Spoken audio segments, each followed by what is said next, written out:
तो चलिए आपको सीधे ले चलते हैं हमारी सहयोगी ममता के पास, जो आज आपको बताएंगी क्या कुछ है आज के पेपर में खास। जी ममता। Good morning. और अगर आज के अखबारों की अगर बात करें तो सभी अखबारों में जो फ्रंट पेज पर खबर ये है कि 15 से 18 साल के बच्चों को भी कोरोना का टीका लगेगा और ओमिक्रॉन के खतरे के बीच प्रधानमंत्री ने ये बड़ा ऐलान किया है और देश भर में 3 जनवरी 2022 से ये वैक्सीनेशन शुरू होगा और 10 जनवरी से बुजुर्गों व फ्रंटलाइन वर्कर्स को बूस्टर डोज भी लगेगा। नेजल और डीएनए वैक्सीन की जल्द होगी शुरुआत। तो अगर ये तो एक अच्छी खबर है, लेकिन उसके साथ ही अलर्ट करने वाली भी खबर है कि अगर इस तरह के डिसीजन लेने पड़ रहे हैं केंद्र सरकार को, तो कहीं ना कहीं जो है वो दुनिया भर में जो स्थिति हो रही है ओमिक्रॉन को लेकर और एक दहशत का माहौल बना हुआ है, तो हमें सतर्क रहने की खासतौर पर ज़रूरत है और जितने भी एहतियात हैं वो बरतने की ज़रूरत है।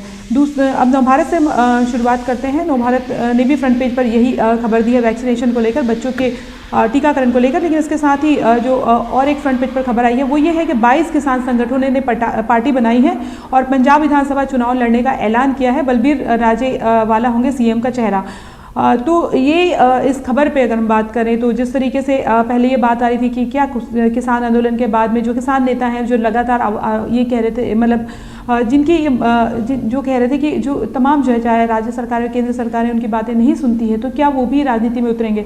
तो अब ये स्पष्ट हो गया है, तो इस पर अभी सबकी नज़र रहेगी कि चूँकि कल ये चीज़ें सामने आई तो घटनाक्रम आगे चीज़ें किस तरह की और घोषणाएं वगैरह होंगी, क्या उनकी रणनीति है, ये सामने आएगी। पत्रिका की अगर हम बात करें तो पत्रिका ने जो फ्रंट पेज पर खबर दी है और सभी अखबारों ने दी है और हम भी लगातार दिखा रहे थे, वो ये है कि कोविड को लेकर जो लापरवाही दिखाई दे रही है।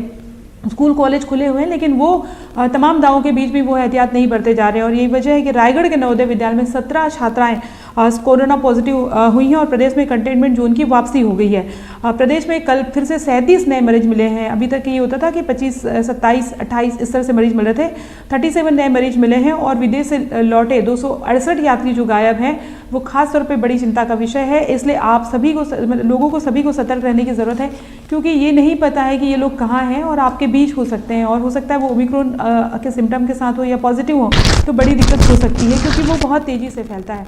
नई दुनिया की अगर हम बात करें तो नई दुनिया ने जो फ्रंट पेज पर खबर दी है वो ये है कि जो टीकाकरण को लेकर खबर दी है बच्चों के, और इसके साथ ही हम बात करें तो स्कूल मैदान पर भूमाफियाओं का जो कब्जा हो गया है, धरने पर बच्चे बैठे हैं और राजधानी में पुलिस परिवार जो संचालित करते हैं श्री प्रयास स्कूल की 2 एकड़ ज़मीन पर कब्जे की साजिश को यहाँ के बच्चों ने नाकाम कर दिया और ज़मीन हस्तांतरण का काम रुका हुआ था तो उसको जो है उन्होंने भूमाफियों ने प्लॉटिंग भी शुरू कर दी थी। हम ये देख रहे हैं कि स्कूली बच्चों के जो मैदान है वो खासतौर पे स्कूलों के मैदान खासतौर पे उस पर कब्जे किए जाते हैं। वो सब खेलने का मैदान नहीं होता, लेकिन बल्कि उसके ज़रिए बच्चे फिजिकली मेंटली हेल्दी भी होते हैं और वो बहुत मायने रखता है। वो शेयरिंग करते हैं, वहाँ पे अपने इमोशंस खेलते हैं, कूदते हैं और अपने आप को स्वस्थ भी करते हैं। तो ये स्कूल मैदानों को लेकर खासतौर पे राज्य सरकार को ध्यान देने की ज़रूरत है कि इस तरह की चीज़ें जो हो तो वो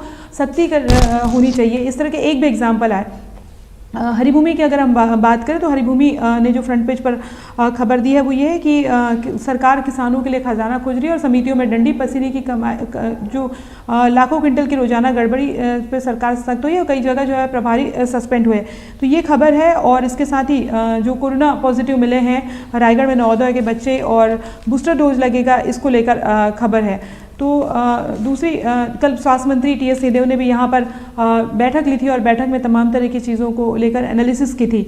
दैनिक भास्कर की अगर हम बात करें तो दैनिक भास्कर ने फ्रंट पेज पर जो खबर दी है वो ये है कि छत्तीसगढ़ में 250 किलो गोबर और 500 लीटर पानी, कुछ देर प्रोसेसिंग, इससे करीब 12 घंटे तक 150 एलईडी बल्ब जलाने लायक बनी बिजली। तो ये गोबर से बिजली बनाने की जो चीज़ें की जा रही है राजधानी से 50 किलोमीटर दूर बनचरौदा में, उसका ट्रायल जो है वो सफल हो चुका है। तो लगातार राज्य सरकार जो कह रही थी कि गोबर से बिजली बनाने को लेकर और इसको लेकर बीजेपी ने जो है वो पलट एक तरह से कहें कि खिंचाई भी की थी, लेकिन अब ये जो प्रोजेक्ट है वो शुरुआती तौर पे ये ट्रायल सफल हो गया है, तो एक अच्छी बात कही जा सकती है जी। और दूसरी बात ये है कि फ्रंट पेज पर और एक खबर दी भास्कर ने कि आरटीपीसीआर जांच 80% बढ़ेगी और 5 नई लैब 10 लाख से ज़्यादा टेस्ट किट खरीदेंगे। ये स्वास्थ्य विभाग ने तैयारी की है जी। तो ये जी तमाम जी खबरें ममता, हैं तो और तमाम सुर्खियों के लिए आपका धन्यवाद, हमारे दर्शकों को बताने के लिए धन्यवाद आपका। हमारे साथ आप बने रहिए, आपसे और भी अपडेट लेते रहेंगे। तो आज के अखबार में ये खास खबरें रही, ये सुर्खियों में रही और इन पर अपडेट हम आपको और भी बताते रहेंगे।